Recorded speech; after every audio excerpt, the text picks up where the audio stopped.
মেঘ দেখে কেউ করিস নে ভয়, আড়ালে তার সূর্য হাসে। এই কথাটা এরা সবাই বিশ্বাস করে, এই জন্য সবাই আমার সাথে আসছে। আসলে মানুষের জীবনে যখন দুঃখ আসে, কষ্ট আসে, ভয় আসে, ভীতি আসে, পিছিয়ে পড়ে যায়, মানুষের জীবনে যখন মেঘের মতো কালো ছায়া এসে ডেকে যায়, এখানে এসে থাইমা থাকলে হবে না। এই জায়গাটারে হাসি মুখে সুন্দরভাবে এটাকে কি করতে হবে, দমন করতে হবে। দমন করে সামনের দিকে আগায় যেতে হবে, তারপরেই তোমার জীবনের সফলতা আসবে। ঠিক রাতের পরে যখন দিন আসে, দিন কি হয়, সূর্যের কারণে দিন যেমন আসে, এটা যেমন সত্য, ঠিক মানুষের জীবনে দুঃখ আসবে, এটাই স্বাভাবিক। কষ্ট আসবে, এটাই স্বাভাবিক। প্রেমে ব্যর্থতা আসবে, এটাই স্বাভাবিক। এরপরে সফল হবেন। যে কোনো কাজ করতে গেলে এখানে ব্যর্থতা আসতেই পারে, এর পিছনে এই ব্যর্থতাকে নিয়ে বসে থাকলে হবে না, সামনের দিকে এগিয়ে যেতে হবে।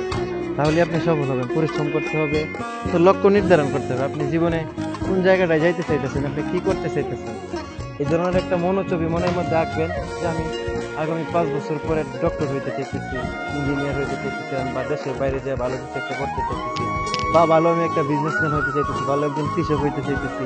এই ধরনের মন মানসিকতা প্রথমে মনের মধ্যে একটা ছবি আঁকবেন যে আমি এইটাই হইতে চাইতেছি এবং আমি এটাই হব। যদি এরকম একটা লক্ষ্য আপনার মধ্যে থাকে আর ওই অনুযায়ী পরিকল্পনা অনুযায়ী আগে যেতে থাকেন, তাহলে আপনি জীবনে সফল হবেন। কি বলেন, সফলতা আছে? ভালো থাকবেন সবাই, ধন্যবাদ, আল্লাহ হাফিজ।